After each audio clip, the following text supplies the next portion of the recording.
आइए मंत्र पाठ कर लेते। ओम विश्वानि देव सवितर्दुरितानि परासुव यद्भद्रं तन्न आसुव। ओम शांति शांति शांति। आज मैं आप लोगों को वो उपासना जिससे ईश्वर को प्राप्त किया जा सकता है, उस उपासना के संदर्भ में मैं आज आपको करवाऊंगा। तो थोड़ा सा आप लोग समझेंगे इससे और थोड़ा सा आप लोग जुड़ेंगे इससे। उससे पहले मैं एक बार सिंहावलोकन कर लेता हूं। जो सिद्धांत मैंने आपको उपासना के संबंध में समझाए, मैंने आपको उपासना के लिए समझाया था कि बुद्धि जो है वो उपासना के लिए सबसे पहली और निर्णायक वस्तु है। जिसमें बुद्धि नहीं है, मतलब पक्षी, चिड़िया, तोते, कौवे, हाथी, बैल, सिंह, ये ईश्वर को प्राप्त नहीं कर सकते। ईश्वर को प्राप्त करने का अधिकार और सामर्थ्य मनुष्य के पास। मनुष्य जब बुद्धि का प्रयोग करता है तो सत्य असत्य का निर्णय करके जीव, परमात्मा और प्रकृति के भेद को अच्छे से समझता है। वो सत्य असत्य का निर्णय करने वाली सामर्थ्य से ये समझता है कि क्या चीज नित्य है और क्या अनित्य है। इस नित्य अनित्य के भेद को अच्छे से जब वो समझ लेता है तो उसका इस संसार में मोह खत्म होता है, प्रेम बढ़ता है, राग खत्म होता है उसका। और जब राग खत्म हो जाता है तो विराग बनता है, वैराग्य होता है, और वैराग्य से वो इस मार्ग का पथिक बनता है। जब ऋषि मुनियों की पुस्तकों को उठाकर, अतीन्द्रिय विषयों के पुस्तकों को उठाकर उन्हें पढ़ना चाहता है, तब उसे पता चलता है कि ईश्वर को प्राप्त करने का एकमात्र मार्ग अष्टांग योग है। अष्टांग योग के 8 अंग होते हैं और इन 8 अंगों वाला होने के कारण ही इसे अष्टांग योग कहते हैं। इसके 8 अंग हैं: यम, नियम, आसन, प्राणायाम, प्रत्याहार, धारणा, ध्यान, समाधि। इनमें यम मैंने आपको बताए थे 5: अहिंसा, सत्य, अस्तेय, ब्रह्मचर्य, अपरिग्रह। ये 5 हैं। इनमें अहिंसा यानी निर्वैर हो जाना, संसार में किसी से वैर नहीं रखना। न्याय नहीं छोड़ना है। न्याय के लिए आवश्यकता हो तो आपको श्री कृष्ण बन जाना है। न्याय के लिए आवश्यकता हो तो आप श्री राम बन जाएंगे। न्याय के लिए आवश्यकता हो तो आप बिस्मिल बनेंगे, चंद्रशेखर आजाद बनेंगे। वैर छोड़ने का मतलब है हम न्याय करेंगे, लेकिन जिसके साथ न्याय कर रहे हैं, चाहे उसे मृत्युदंड ही क्यों न दे रहे हो, उससे हमारा वैर कुछ भी नहीं। अर्थात किसी कारण के लिए हम यदि युद्ध में भी प्रवृत्त हो तो अहिंसा नहीं टूटती है, लेकिन अकारण अगर चींटी जैसे छोटे जंतु को मुंह की उष्ण वायु से भी हम कष्ट पहुंचाना चाहें तो ये अहिंसा नहीं, हिंसा हो जाएगी। सत्य कहते हैं जो प्रमाणित हो जाए, शब्द प्रमाण, अनुमान प्रमाण और प्रत्यक्ष प्रमाण, 3 से अगर प्रमाणित हो जाता है तो सत्य है। अस्ते, चोरी नहीं करनी, मनसा वाचा कर्मणा, चोरी छोड़ देनी। ब्रह्मचर्य, ब्रह्मचर्य का मतलब है अपने अपने आश्रम के अनुकूल। 4 आश्रम हैं: ब्रह्मचर्य आश्रम, गृहस्थ, वानप्रस्थ और संन्यास। अपने अपने आश्रम के अनुकूल अपने अपने ब्रह्मचर्य का अच्छे से सेवन करना, सुनिश्चित करना कि मेरे धर्म का ब्रह्मचर्य न टूटे। ईश्वर प्रणिधान, अहिंसा, सत्य, अस्तेय, ब्रह्मचर्य, अपरिग्रह, माफ कीजिए अपरिग्रह है, ईश्वर प्रणिधान में नियमों में चला गया। तो यहां अपरिग्रह का मतलब होता है आवश्यकता से अधिक वस्तुओं का संचय न करना। जितनी जरूरत है उतना ही प्रयोग करना, उससे अधिक प्रयोग नहीं करना। कुछ लोग क्या करते हैं, आवश्यकता से ज्यादा वस्तुओं का उपयोग करते हैं। आजकल मैंने देखा कुछ लोगों के पास 2-2, 3-3 मोबाइल होते हैं, दोनों कानों पर लगे हुए हैं। एक छोटा सा मोबाइल है बटन वाला, एक बड़ा सा मोबाइल है, वो लगा पड़ा है सारे मोबाइल से, पता नहीं क्या करके मानेगा। जितनी जरूरत है उतना करना, उससे ज्यादा नहीं करना। ये कहलाता है अपरिग्रह।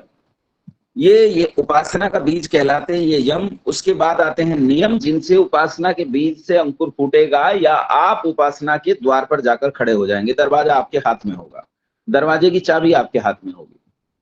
नियम 5: शौच, संतोष, तपः, स्वाध्याय, ईश्वर प्रणिधान। शौच मतलब शुचिता रखना, बाहर से भी और भीतर से भी सफाई रखना, गंदा नहीं रहना। कुछ लोग तो ऐसे गंदा रहते हैं, नहाते धोते नहीं है, कपड़ा वपड़ा ठीक नहीं रखते हैं ना। वो कहते हैं हम भी इबादत कर रहे हैं, हमें भी खुदा मिल जाएगा। तो ऐसे लोगों को खुदा कभी नहीं मिलता जो साफ सफाई नहीं रखते। जो वर्ष के एक त्योहार से लेकर दूसरे त्योहार तक नहाते हैं, ऐसे लोगों को कभी खुदा नहीं मिलने वाला है। ये मूर्खतापूर्ण बात है। शुचिता सब प्रकार से रखनी चाहिए, पवित्रता सब प्रकार से रखनी चाहिए। ईश्वर प्राप्ति के लिए पवित्रता और शुचिता बेहद जरूरी है। बाहर से भी भीतर से भी मन में किसी के प्रति ईर्ष्या द्वेष का भाव न रखें, मन में किसी के प्रति बैर भाव न रखें। मान लो किसी व्यक्ति ने आपका बुरा किया है तो उसे उसके कर्मों का फल मिलेगा और आप अपने पुरुषार्थ से उसे जवाब दीजिए। आप उससे बड़ा पुरुषार्थ खड़ा कीजिए, ये आपका जवाब होगा, ना कि आप उसके पीछे पड़कर उसकी बुराई करते रहें। संतोष कहते हैं पूर्ण पुरुषार्थ के बाद जो मिले उसमें प्रसन्न रहना, ये कहलाता है संतोष। तप कहते हैं द्वंद्व सहनम तपः, द्वंद्वों का सहन करना, सुख दुख, मान अपमान, हानि लाभ, अमीरी गरीबी, सर्दी गर्मी, जोड़े होते हैं संसार में। इन जोड़ों की प्रत्येक परिस्थिति में रहते हुए भी सत्य और वेद के मार्ग को नहीं छोड़ना, इसका नाम संतोष है। शौच, संतोष, तप, स्वाध्याय। निश्चित रूप से अपने जीवन में एक समय निकालिए जिस समय आप अतीन्द्रिय विषयों का पढ़ना पढ़ाना जारी करेंगे। कोई एक समय निकालिए कि मैं ऋग्वेद आदि भाषा भूमि का पढ़ूंगा, मैं सांख्य दर्शन या योग दर्शन पढ़ूंगा, मैं आरुद्ध रत्नमाला पढ़ूंगा, मैं उपनिषद पढ़ूंगा, मैं बृहदारण्यक उपनिषद या छांदोग्य उपनिषद या प्रश्नोपनिषद, मांडुक्य, मैं आप कोई भी एक समय निकालिए कि मैं इस समय जो है पढ़ूंगा, ये मेरा पढ़ना है ही है, एक कोशिश करनी। उसके बाद ईश्वर प्रणिधान, प्रत्येक समय ये जानना कि ईश्वर मुझे जानता है, छीनता है, चारों ओर से मुझे देख रहा है, मैं उससे बच नहीं सकता। वो मेरे प्रत्येक भाव मेरे भीतर अंतर्यामी है, मेरी एक एक कोशिका मेरे मन के भावों को भी जानता है। जब आप ये अपने मन में विचार कर लेते हैं तब आप ऐसे किसी भी काम में प्रवृत्त नहीं होते जो आपको उपासना से दूर कर दे। इसके बाद आप यम नियम के बाद आसन अपना निश्चित कीजिए। आसन के एक काम कीजिएगा कि आप कहीं से भी नेट से चित्र उठाएंगे और सुखासन, अर्ध पद्मासन, पद्मासन और एक और ले लीजिए, जो बीमार लोग हैं उनके लिए वज्रासन। ये 4 आसन के चित्र आप उसमें डाल देंगे कि चित्र कैसे आसन करना है। तो उस आसन में आप लोगों को बैठना है। आसन की मुख्य चीज यह है, आप स्थिर सुखम आसनम, आसन उसे कहते हैं जिसमें स्थिरता पूर्वक लंबे समय तक सुख से बैठा जा सके, उसी का नाम आसन है। कमर, गर्दन, सिर एकदम सीधे रहेंगे, एक सीध में रहते हैं। ये काम आपको करना है। अब इसके बाद आसन के बाद आता है प्राणायाम। प्राणायाम मैंने आपको 3 बताए थे। 3 बाह्य प्राणायाम करने हैं, 3 आभ्यंतर प्राणायाम करने हैं, 3 स्तंभ वृत्ति करने हैं और उसके बाद विषयाक्षेपी को कुछ दिन के लिए छोड़ दीजिए, अभी उस पर चर्चा नहीं करेंगे। बाकी जब आप 1-1.5 साल तक उपासना कर लेंगे उसके बाद हम चौथा प्राणायाम भी आपको सिखा देंगे। इनमें बाहर सांस को रोकना, ये बाह्य प्राणायाम, भीतर श्वास को रोकना, ये आभ्यंतर प्राणायाम, और जहां का तहां अचानक श्वास को रोक देना, ये स्तंभ वृत्ति प्राणायाम कहलाता है। ये 3-3 की संख्या में आपको करने हैं, मैं करवाऊंगा आज आपको अभी। उसके बाद आपको करना है प्रत्याहार। प्रत्याहार में आपको अपने किसी एक इंद्रिय पर मन को टिकाना है। आपकी 5 इंद्रियां हैं, 5 इंद्रियों के 5 विषय हैं। सुन लीजिए 5 इंद्रियां कौन कौन सी है। चक्षु है, आंख, नासिका है, नाक, जिह्वा है, जीभ, श्रोत्र यानी कान, और त्वक यानी त्वचा। ये 5 इंद्रियां आपकी और इनके 5 विषय हैं। कान का विषय सुनने का, इसके अलावा कोई काम नहीं कर सकता। कान देख नहीं सकता, महसूस नहीं कर सकता, कुछ नहीं कर सकता। कान का विषय सुनना यानी शब्द, आंख का विषय रूप, नासिका का विषय गंध, जिह्वा का विषय रस और त्वचा का विषय स्पर्श। आपको यह करना है, प्रत्येक इंद्रिय पर अपने मन को टिकाना है और कुछ देर उसके विषय में घूमना है। बस जैसे आप ये काम करते हैं तो बाकी 4 इंद्रियों का काम रुक जाता है। यही आपको काम करना है। प्रत्याहार का मतलब ही होता है इंद्रियों को उनके काम करने से रोकना। प्रत्याहार के बाद आपको धारणा करनी। धारणा करते हैं दोनों स्तनों के बीच में, जहां से नीचे, स्तनों से भी नीचे थोड़ा चले जाएंगे, जहां पसलियां अलग होती हैं, वहां बीचों बीच एक गड्ढा सा है। इस स्थान को कमल वेश्म कहा जाता है, हृदय वेश्म कहा जाता है, कमल प्रदेश कहते हैं, हृदय कमल कहते हैं, या ब्रह्मपुर कहते हैं। ब्रह्मपुर मतलब यहाँ आत्मा निवास करता है। यहां से उठकर वो कंठ से होते हुए मस्तिष्क तक जाता है, लेकिन वो निवास यहीं करता है। ये उसका मकान है, ये उसकी जगह है रहने की। तो यहाँ आप अपने मन को टिकाकर और फिर परमात्मा के निज नाम ओम का उच्चारण करेंगे। ओम ओम ओम, ये उच्चारण करना है, लेकिन ये होठ से नहीं करना, मन से करना है। मन से आप उच्चारण करेंगे, और मन से उच्चारण करने के बाद आप इस काम को जब करेंगे तो आपका मन भागेगा, कभी दुकान में जाएगा, कभी संसार में, कभी बच्चों में, कभी पति में, कभी पत्नी में, कभी लड़ाई में, कभी झगड़े में, कभी कचहरी में, कभी कोर्ट में, कभी पुलिस में जाएगा मन। जब मन भागता है तो उसे पकड़ लाओ, पकड़ लाकर वहीं टिकाओ। ये बार बार भागेगा, आपको बार बार पकड़ के लाना है। जब इस काम को आप जबरदस्ती करते हो तो इसे धारणा कहा जाता है। जबरन कर रहे हो तो इसे धारणा कहते हैं। और जब ये मन अभ्यास करते करते करते करते एक दिन टिक जाएगा, तब इसे कहा जाता है ध्यान। और ध्यान की अवस्था जब आती है तो ध्यान की अवस्था में और धारणा की अवस्था में एक अंतर होता है। धारणा में तीन चीजें उपस्थित होती हैं। जिसका ध्यान किया जा रहा है वो ईश्वर, जो ध्यान करने वाला है वो जीवात्मा, और जिस साधन से ध्यान किया जा रहा है वो मन। ये तीन उपस्थित रहते हैं धारणा में। लेकिन जब आप ध्यान में जाते हो तो ध्यान में इनमें से मन का मानो लोप हो जाता है। मानो कहा मैंने, लोप नहीं होता है, लेकिन मन का मानो लोप हो जाता है, मन मानो खो जाता है, और केवल दो चीजें रह जाती हैं, एक जीवात्मा और एक परमात्मा। लेकिन जब आप ध्यान से ऊपर की अवस्था में जाते हो, समाधि की अवस्था में जाते हो, तो समाधि में जीवात्मा खुद को भी भूल सा जाता है, और केवल एक वस्तु रह जाती है, परमात्मा, और वो परमात्मा में मग्न हो जाता है। अब इस अभ्यास को, इस समाधि की अवस्था को निरंतर लंबे समय तक बनाए रखने से आप मुक्ति के लिए अर्ह यानी योग्य हो जाते हैं, एलिजिबल हो जाते हैं। और फिर परमपिता परमात्मा अपनी कृपा से एक दिन आपको मोक्ष के लिए चुनेगा, मुक्ति के लिए चुनेगा। उस दिन आप मुक्त हो जाओगे, जन्म मरण के बंधन से छूट जाओगे, संसार में जितना दुख है इस दुख से छूट जाओगे, और केवल सुख ही सुख में जीवन बिताना प्रारंभ कर दोगे। तो बंधुओं, ये तरीका है उपासना करने का, ईश्वर को प्राप्त करने का। आओ इस उपासना को हम प्रैक्टिकली करने का प्रयास करते हैं। आज एक काम आपसे कहता हूं कि जो लोग रास्ते में हैं वो कहीं कोई शांत जगह ढूंढिए और शांत जगह चले जाइए, जहां मिले वहां बैठ जाइए। जो लोग अपने घर में हैं उनसे आग्रह करूंगा आलती पालती मारकर बैठे, आलती पालती मारकर बैठे, कमर गर्दन सिर सीधे रहने चाहिए। जो बीमार हैं या वृद्ध हैं, नहीं बैठ सकते, वो एक काम करें, किसी कुर्सी पर बैठ जाएं। कुर्सी पर बैठ सकते हैं तो कुर्सी पर बैठ जाएं, कमर गर्दन से सीधी रखें, इस बात का ध्यान रखें।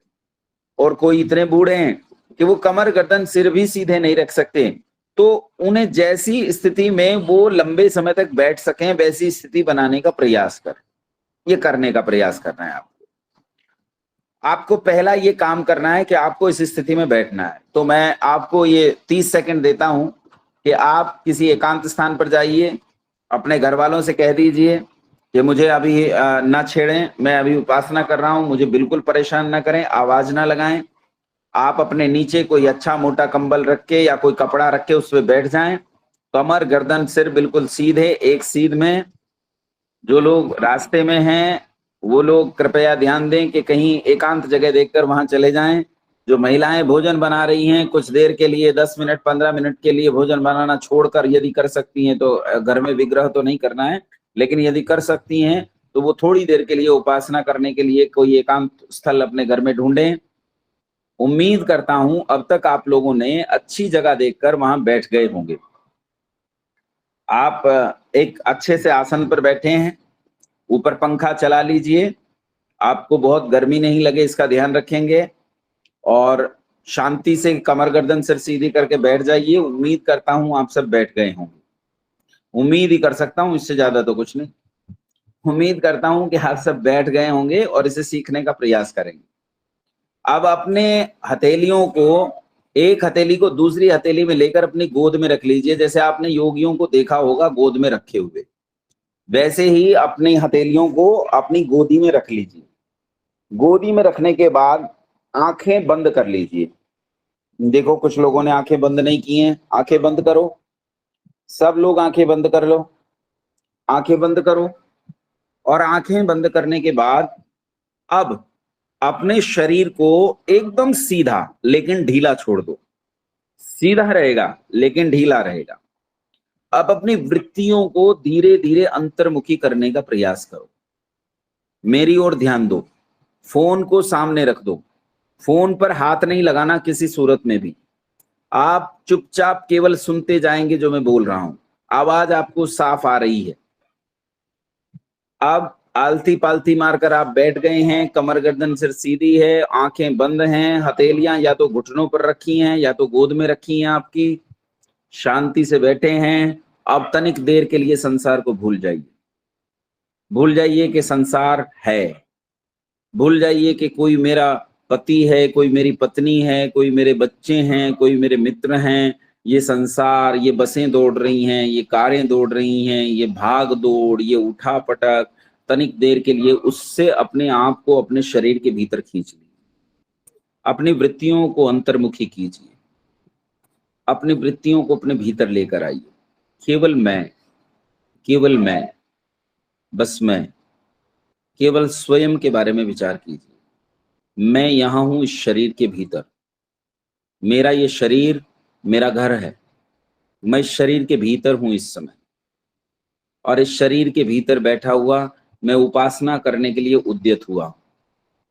मैं यहां हूं, कोई संसार नहीं, केवल शरीर के भीतर मैं यहां हूं। अब तनिक विचार कीजिए कि पिछले 24 घंटे में आपसे कोई यम नियम टूटा तो नहीं। विचार कीजिए, आपने अकारण किसी को दुख तो नहीं दिया, कष्ट तो नहीं दिया। मन से, भाषा से या शरीर से किसी को आपने नुकसान तो नहीं पहुंचाया, किसी को दुख तो नहीं पहुंचाया। विचार कीजिए, अपने 24 घंटे में देखिए कोई अहिंसा टूटी तो नहीं है कहीं। सत्य, क्या मैंने ऐसी किसी बात पर यकीन किया जो प्रमाणित नहीं हो सकती, मूर्खतापूर्ण है? कोई ऐसी बात जिसमें जादू और चमत्कार है, मैंने ऐसी किसी बात को तो नहीं देखा अनावश्यक रूप से, मान तो नहीं लिया है, मानकर किसी और को तो नहीं बता दिया है। अस्ते, क्या मैंने पिछले 24 घंटे में कोई चोरी की है? की है तो अब कभी नहीं करूंगा। आज ही इसी समय मनसा वाचा कर्मणा मैं चोरी का परित्याग करता हूं। चोरी, भ्रष्टाचार, काला बाजारी, किसी भी तरह की गड़बड़, मैं उस सब से बहुत दूर रहूंगा। अब मैं किसी भी तरह की चोरी नहीं करूंगा। मैं अपने समाज के प्रति, अपने शरीर के प्रति, स्वयं के प्रति मैं बहुत ईमानदार रहूंगा। ब्रह्मचर्य, पिछले 24 घंटे में मेरे ब्रह्मचर्य में सब चीज ठीक से बनी रही। क्या मैंने स्वच्छ कपड़े पहने? क्या मैंने अच्छी पुस्तकें पढ़ी? क्या मैंने कोई गंदी बात, कोई टिप्पणी गंदी तो नहीं की? किसी संबंध में कोई गंदा काम तो मैंने नहीं किया है? ये विचार कीजिए। अपरिग्रह, आवश्यकता से अधिक वस्तुओं का संचय मैंने नहीं किया पिछले 24 घंटे, आगे भी कभी नहीं करूंगा। टूटा है तो अभी प्रण लेता हूं, आगे टूटने नहीं दूंगा। शौच, क्या मेरी शुचिता बाहर और भीतर की बनी रही? क्या मेरा दोनों समय का भोजन स्वच्छ है, पवित्र है, उसमें कोई गड़बड़ तो नहीं? मेरे वस्त्र पवित्र रहते हैं? क्या मैं दोनों समय शौच जाता हूं? क्या मैं अपने शरीर, अपने घर, अपने परिवार, अपने बच्चों, अपने सबको पूरी तरह स्वच्छ रखता हूं? क्या क्या मेरी शुचिता में कोई बिगाड़ है? मन में क्या मैं किसी के प्रति ईर्ष्या, द्वेष, कलह, मत्सर, अहंकार आदि दोषों से कहीं कोई कलुषता मेरे मन में तो नहीं आ गई है? आ गई है तो अभी परित्याग करता हूं, जीवन भर इसके पास नहीं जाऊंगा। संतोष, मैं पूर्ण पुरुषार्थ करता हूं, उसमें प्रसन्न रहता हूं, अपने पुरुषार्थ को और बढ़ाने का प्रयास करूंगा, लेकिन अप्रसन्न कभी नहीं होऊंगा।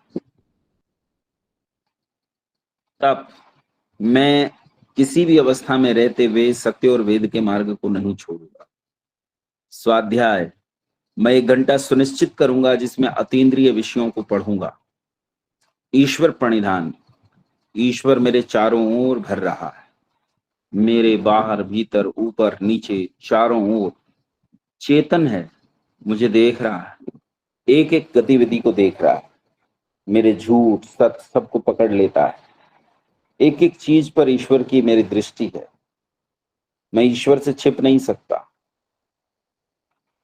कमर गर्दन सिर सीधे, आंखें बंद, शरीर हिलेगा नहीं, ऐसे जैसे पत्थर रख दिया गया है ऐसे शरीर को बनाए रखें। अब प्राणायाम करें, मेरे निर्देश के अनुसार आप प्राणायाम करें। पहले बाह्य प्राणायाम, अपना मन अपनी नासिका पर ले आइए, मन को नासिका पर ले आइए और श्वास पर अपने मन को टिका दीजिए। देखिए ये श्वास बाहर जा रहा है, श्वास भीतर भर रहा है, बाहर जा रहा है। इस श्वास की सामान्य गतियों का अवलोकन कीजिए, विश्लेषण कीजिए। अब धीरे धीरे अपने श्वास को शरीर से बाहर निकालकर बाहर रोक दीजिए, निकाल दीजिए, रोक दीजिए, निकाल दीजिए, रोक दीजिए, रोके रखिए, रोके रखिए। अपने सामर्थ्य को जांचिए कि कितनी देर आप इसे रोक सकते हैं। रोके रखिए, रोके रखिए, सामान्य कर लीजिए। ये एक बाह्य प्राणायाम हुआ। ऐसे 2 बाह्य प्राणायाम हम और करेंगे। श्वास को धीरे धीरे फिर से बाहर निकाल दीजिए, निकाल दीजिए और रोक दीजिए, रोके रखिए, रोके रखिए, रोके रखिए, रोके रखिए, सामान्य कर लीजिए। तीसरा बाह्य प्राणायाम, आपका मन नासिका से भागेगा नहीं, श्वास की गति पर आपका मन टिका हुआ है।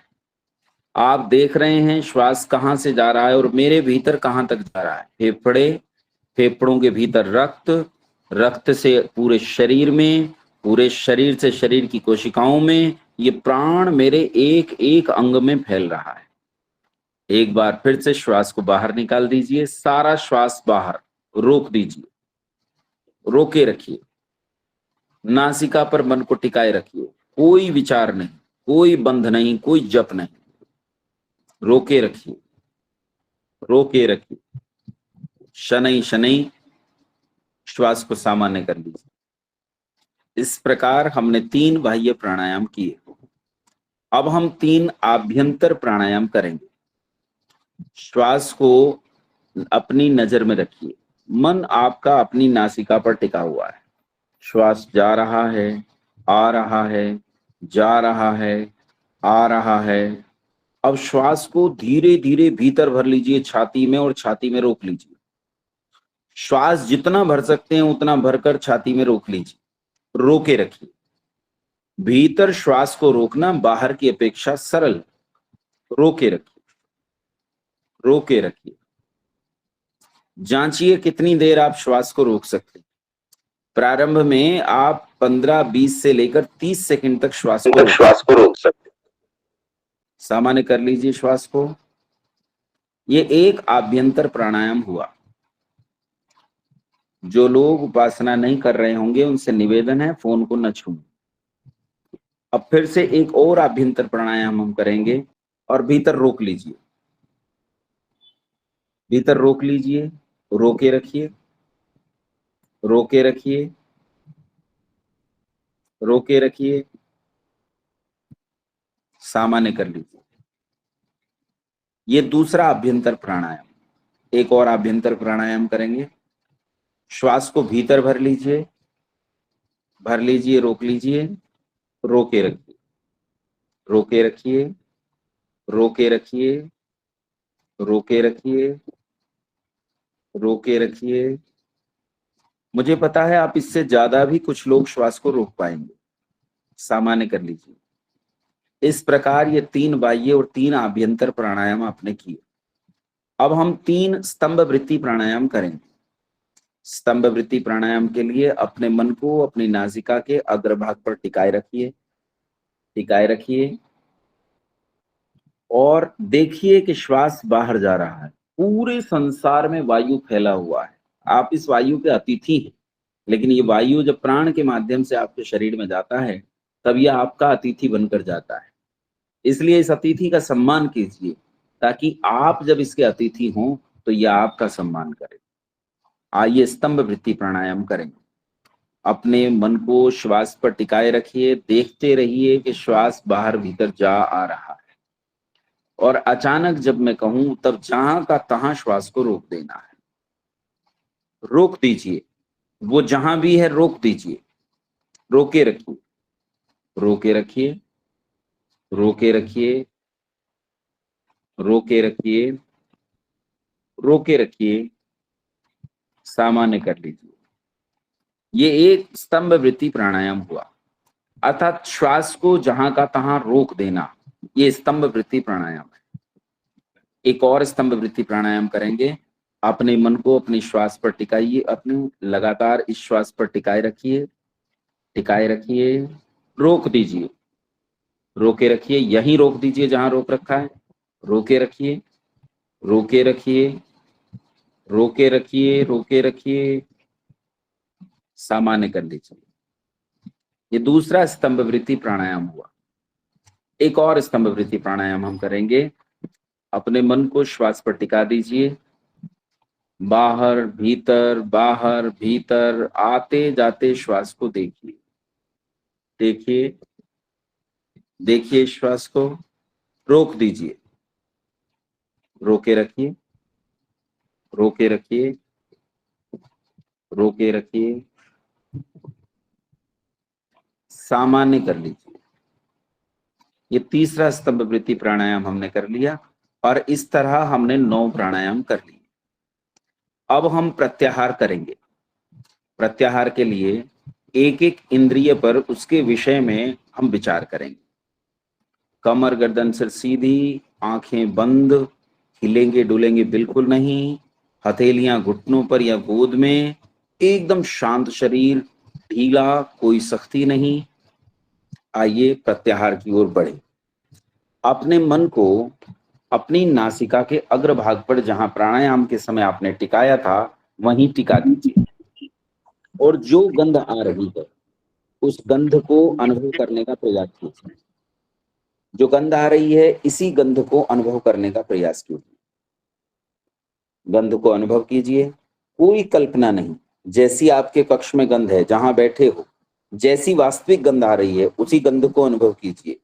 कोई दिव्य गंध नहीं आ रही है, आपके आस पड़ोस की गंध आ रही है। इस गंध में स्वयं को डुबो दीजिए। अब आपकी कोई इंद्रिय मानो है ही नहीं, आप कहीं है ही नहीं। आपको इस गंध को विचार करना है। देखो कैसी गंध आ रही है, आपके अपने कपड़ों की गंध है, इस कमरे की एक रची बसी गंध है, आपके कक्ष में एसी चल रहा है उसकी ठंडक वाली गंध है, या फिर खाली पंखा चल रहा है उसकी हवा की गंध है, या फिर कक्ष की किसी दीवार में सीलन है उसकी गंध है, आपने तेल लगाया था उसकी गंध है, या कोई डीओ लगाया है उसकी गंध है। जो वास्तविक गंध आपके आसपास है, एक एक गंध को पकड़ने का प्रयास कीजिए। नासिका से मन को हटा लीजिए और जिह्वा पर ले आइए। अब मुख में जैसा स्वाद आ रहा है उस स्वाद को अनुभव करने का प्रयास कीजिए। मुख में कैसा स्वाद आ रहा है, जो आपके मुख में एक स्वाद होता है, एक स्वाभाविक स्वाद होता है, वो स्वाभाविक स्वाद आपको आ रहा है, उसी स्वाभाविक स्वाद को अनुभव करने का प्रयास कीजिए। करते जाइए, करते जाइए। इस स्वाद को अनुभव करने में स्वयं के अस्तित्व को भुला दीजिए। स्वाद को अनुभव कीजिए, कीजिए केवल स्वाद, केवल जिह्वा। जिह्वा के अतिरिक्त मन कहीं नहीं जाएगा, केवल जिह्वा पर मन। स्वाद को अनुभव कीजिए। मुंह में जो लार है उसके स्वाद को अनुभव कीजिए, कीजिए, कीजिए, कीजिए। अब मन को जिह्वा से हटाकर अपनी त्वचा पर ले आइए। शरीर पर फैली त्वचा पर क्या अनुभव हो रहा है उस अनुभव को, स्पर्श को अनुभव कीजिए। कपड़े शरीर को स्पर्श कर रहे हैं, वायु शरीर को छू रही है, पंखे की वायु, कूलर की वायु या एसी की वायु। क्या अंतर है हाथ पर छूने में और मुख पर छूने में? स्पर्श में क्या अंतर है? मुख पर कैसा स्पर्श, मेरे खुले हुए शरीर के अन्य अंगों पर कैसा स्पर्श है वायु का, उस स्पर्श को अनुभव कीजिए। खुद को डुबो दीजिए इस स्पर्श को अनुभव करने में। अपने मन को त्वचा से हटाकर अपनी आंखों पर ले आइए। और देखिए आपको क्या दिख रहा है। देखते जाइए, देखते जाइए, देखते जाइए, क्या दिख रहा है? खाली अंधेरा। आंखें बंद हैं, केवल अंधेरा दिखता है। अंधेरे के अलावा आपको कुछ भी नहीं दिखता। इस अंधेरे में कुछ अजीब से रंग दिखाई देते हैं, पीले, नीले, हरे, बैंगनी रंग दिखाई दे रहे हैं। ये रंग बाहर फैले हुए प्रकाश के कारण आपको दिखाई दे रहे हैं। इन रंगों को देखते जाइए, देखते जाइए इन रंगों को, देखते जाइए इन रंगों को। अपने मन को आंखों पर टिकाए रखिए, अपने मन को आंखों पर टिकाए रखिए। जो दिख रहा है उसे देखने का प्रयास कीजिए। देखते जाइए, देखते जाइए, देखते जाइए। अंधेरा, काला गहरा अंधेरा, उसके भीतर बिखरे हुए रंग, इसके अलावा कुछ नहीं। संसार, अस्तित्व सब समाप्त, केवल ये अंधकार। यहां से मन को हटाकर अपने कान पर ले आइए। एक एक शब्द को सुनने का प्रयास कीजिए। सुनिए क्या सुन रहा है।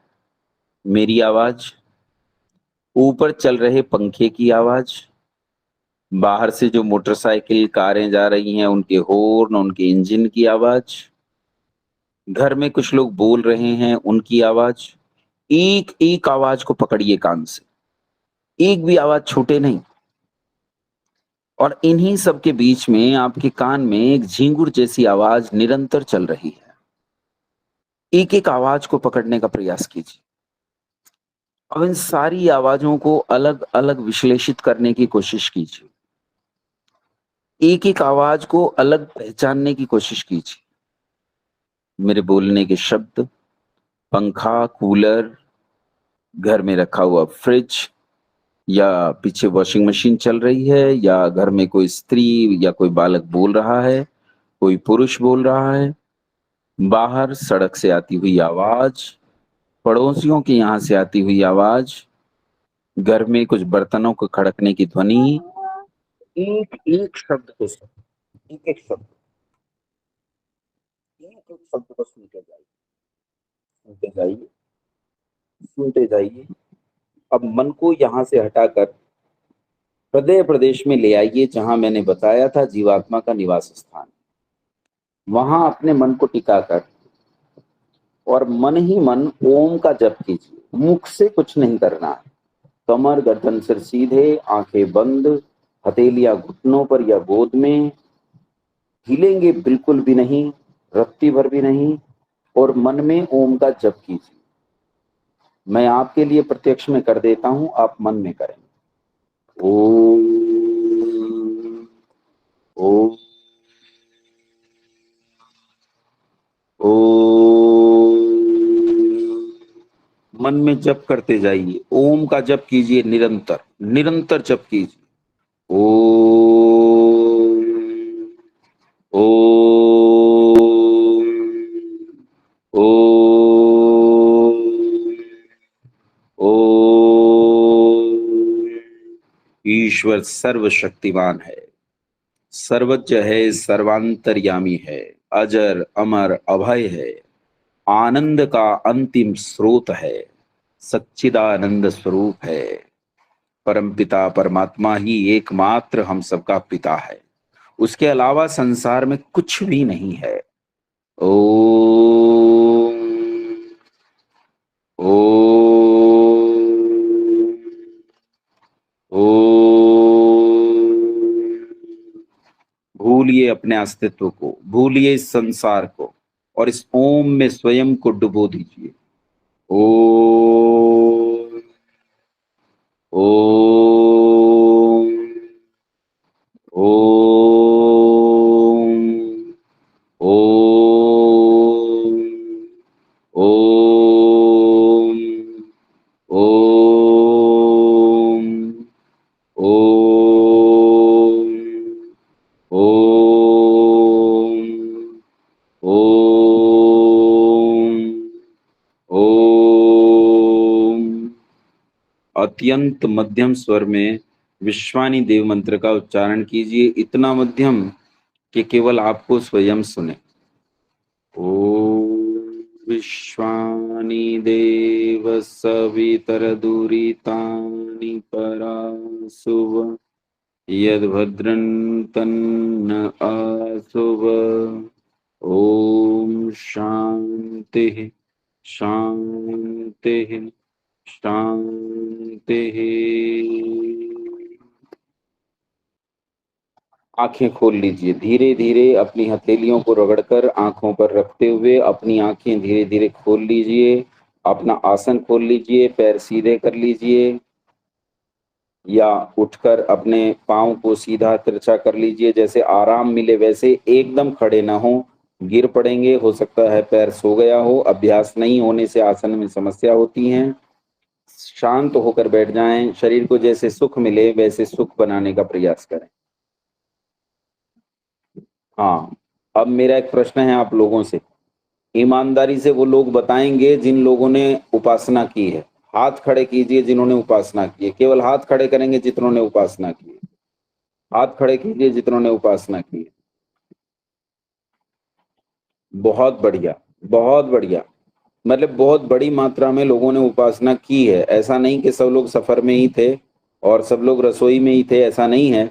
बहुत लोगों ने उपासना की है, ये तो बहुत बढ़िया। मेरे लिए तो बहुत उत्साहवर्धक है कि इतने लोगों ने बैठकर उपासना की है, बहुत ही बढ़िया। अब एक सम्मिलित स्वर में मुझे एक बात बताइए ईमानदारी से, अगर कोई गड़बड़ भी होगी तो मुझे बताइएगा, लेकिन सम्मिलित स्वर में एक चीज का उत्तर दीजिए, आनंद आया या नहीं आया? ईमानदारी से। आया। बहुत बहुत आनंद आनंद आया। बहुत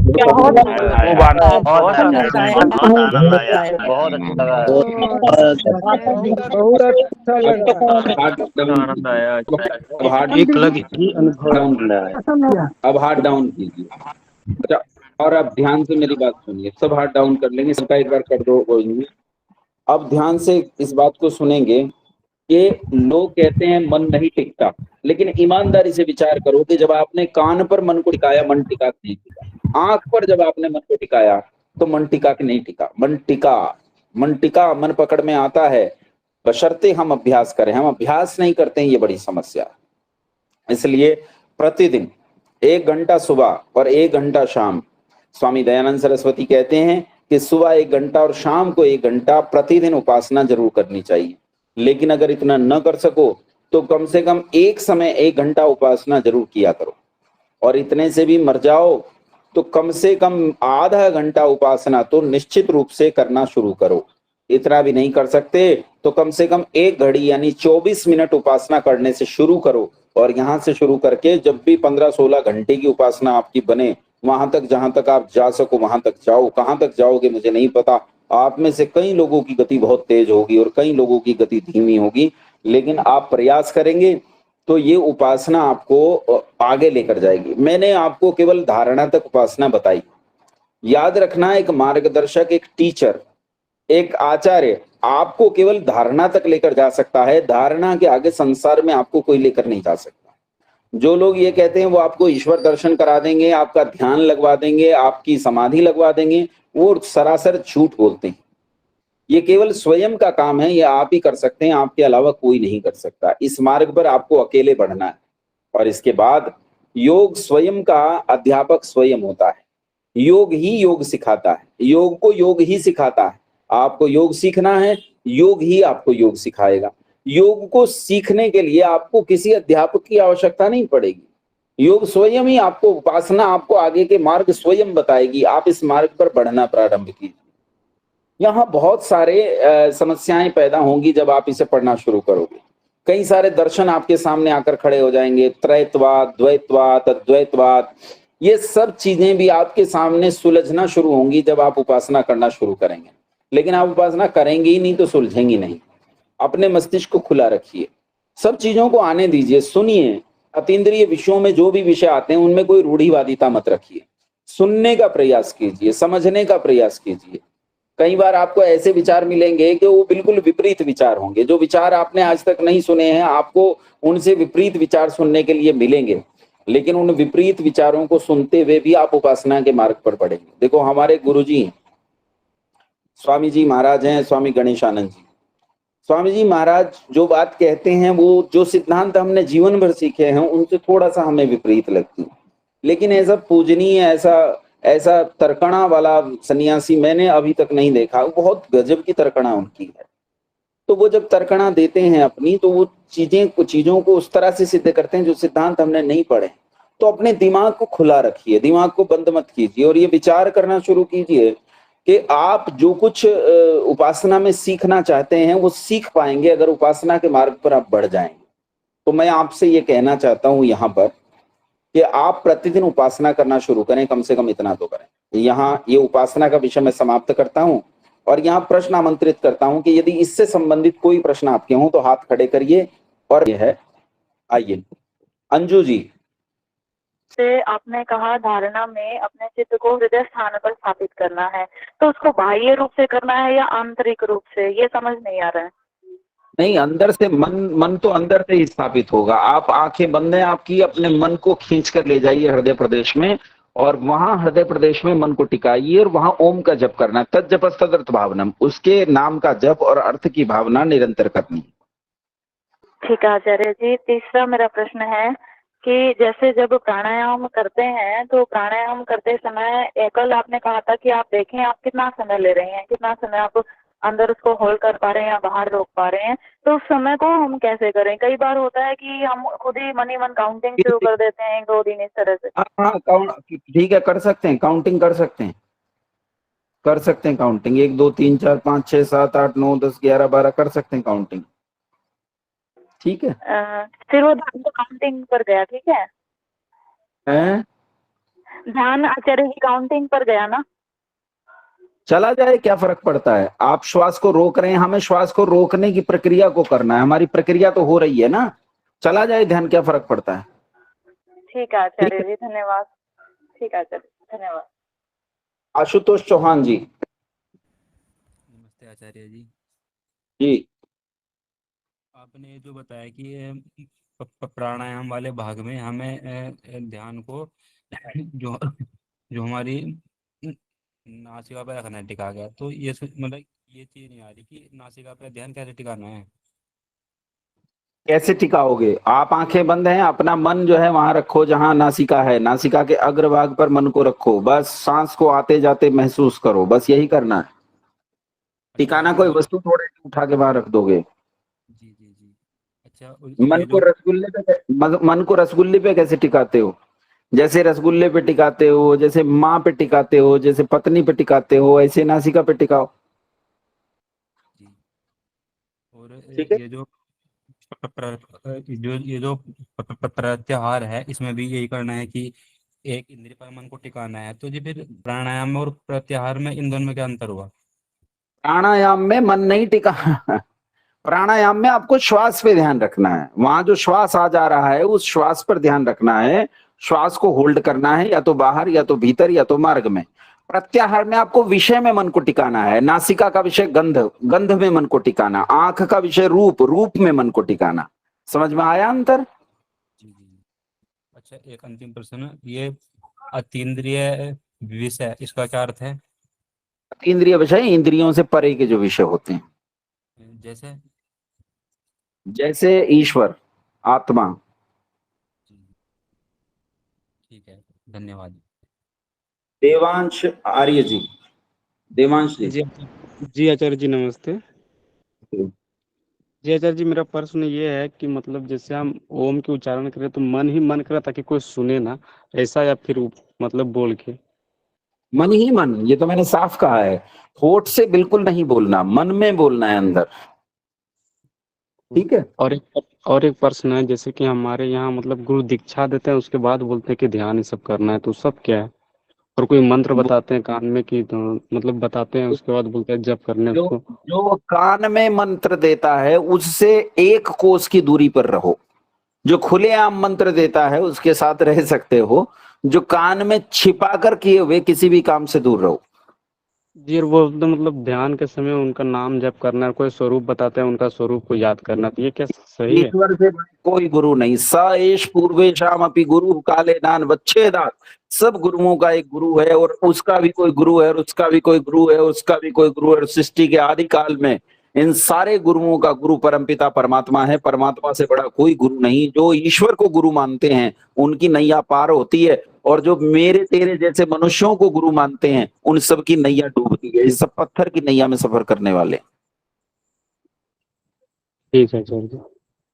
नमस्ते आचार्य जी। सबसे पहले तो मैं आपका धन्यवाद करूंगा कि मैं इस प्रयास को 20 साल से कर रहा था, और आज आपने मेरे को शायद कुछ ही मिनटों में मुझे उस एहसास को करवा दिया जो मैं असंभव सा समझता था कि नहीं पहुंच पाता था मैं। लिए स्वागत है आपका जी। अब मेरा प्रश्न ये है सर कि इसमें अहिंसा एक शब्द जो हम बार बार पढ़ते हैं, अकारण किसी को मन कर्म वचन से कष्ट ना देना, इसमें छोटा सा मेरा एक प्रश्न आता है। जब हम चलते हैं, पार्क में चलते हैं, सड़क पे चलते हैं, घर में या घर से बाहर कहीं भी चलते हैं, तो बहुत सारी चींटियां या कोई ऐसे जीव हमारे पैरों के नीचे आते होंगे जिनको हमें नहीं पता कि वो मरते हैं या नहीं मरते हैं।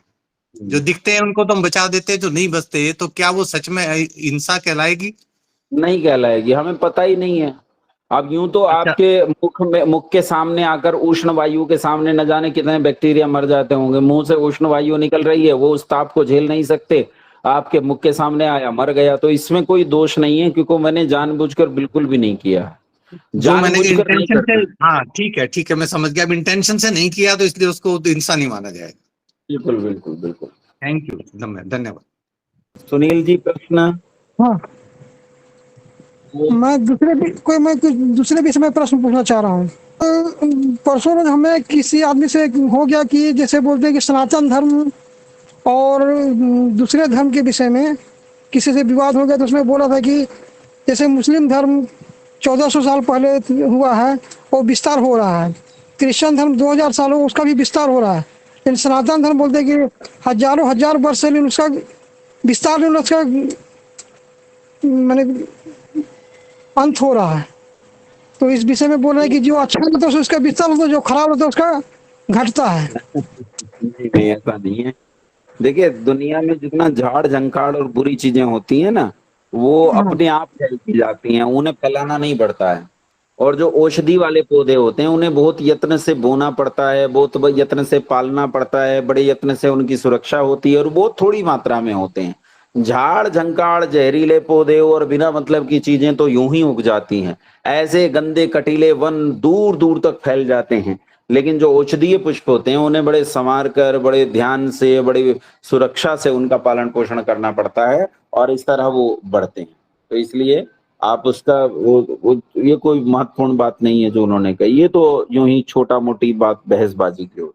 ठीक, खैर हम उपासना पर केंद्रित रहेंगे। आपके प्रश्न का मैंने उत्तर दिया, इससे ज्यादा कल दूंगा। रेखा माता जी। प्रणाम गुरुजी। मैं ये कहना चाह रही थी कि धारणा तक नहीं, मैं जब धारणा में हृदय प्रदेश में आई तो मेरे साथ प्रॉब्लम क्या है, मैं थोड़ा देर तक ध्यान में रहती हूँ तो मुझे नींद आ जाती है। इसका उपाय क्या करूँ?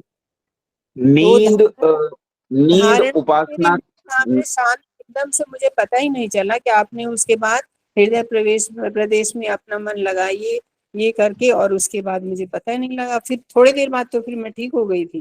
तो ये प्रॉब्लम वैसे पहले भी आती है जब मेडिटेशन करती हूँ तो। नींद उपासना की स्वाभाविक बाधा है, इसमें कुछ भी ऐसा नहीं है कि कोई विशेष आपके साथ विशेष समस्या घट रही है। ये मतलब आपने प्रश्न उठा लिया तो ये सबको पता चल जाएगा। ये बहुत अच्छा किया आपने। नींद उपासना की स्वाभाविक समस्या है, और इस स्वाभाविक समस्या को लड़ने का यही तरीका है जो आप कर रही हैं। यदि मेरा ध्यान इस बात पर है कि मुझे उपासना के समय में नींद आती है, तो समझिए आप धीरे धीरे नींद को खत्म कर देंगे। इसमें थोड़ा सा आयु का प्रभाव पड़ता है। अधिक आयु होने पर यह नींद थोड़ी ज्यादा आती है, और युवावस्था होने पर नींद थोड़ी कम आती है। तरुणावस्था में भी नींद बहुत आती है उपासना के समय में। जब हम मतलब टीन एज जो होती है, जिसे हम कहते हैं 16, 17, 18, 19, इसमें भी नींद बहुत आती है। और फिर जब हम 60 के ऊपर चले जाते हैं तो नींद आती है। लेकिन अगर हम इसे पकड़ कर रखते हैं कि हाँ मुझे नींद आ रही है, तब इसका मतलब है कि मेरा उस पर ध्यान है, उस नींद को मैं हटा दूंगा। यही इसका अभ्यास है और कोई विशेष बात नहीं। कुछ और विशेष अभ्यास है वो मैं आपको बता दूंगा, अलग से आप मुझे फोन कर लीजिएगा। ठीक है माता जी? ठीक है। तिवारी ग्रुप नाम से जो आईडी है जी, आपका प्रश्न। हाँ जी आचार्य जी, मेरा प्रश्न ये था, आपने कहा कुछ नहीं कर सकते, तो आप एक काम कर सकते हैं, जैसे कि आप 1 घड़ी ही आप उपासना कर सकते हैं, मतलब उसको स्टार्ट करिए जैसे 24 मिनट एटलीस्ट। तो 24 मिनट जो स्टार्ट करना है वो दोनों टाइम के लिए करना है। मान लीजिए एक टाइम नहीं मिला है, सिर्फ एक ही टाइम मिल रहा है, तो आदमी कैसे मैनेज करेगा। और उसके बाद अगर मान लीजिए एक टाइम स्टार्ट भी कर दिया या दोनों ही टाइम स्टार्ट कर लिया, तो उसके बाद इसको निरंतर, ये जैसे आपने एक शब्द बोला था उसमें कि ये 10 घंटे कर सकता है, 16 घंटे कर सकता है, तो क्या ये 16 घंटे आदमी उपासना में एक साथ बैठे रह सकता है? ऐसा पॉसिबल है? मतलब उपासना में बैठे रहना संभव है या नहीं है, लेकिन वो ईश्वर प्रणिधान की अवस्था में रह सकता है। ठीक है, मतलब ईश्वर के परिधान की अवस्था में रह सकता है वो? रख सकता है। हाँ, वो उपासना की अवस्था में मन को रख सकता है। ठीक है। अच्छा, ये हमारा अंतिम प्रश्न था। जी। प्रश्न बहुत सारे लोगों के हैं, तो कल प्रश्न काल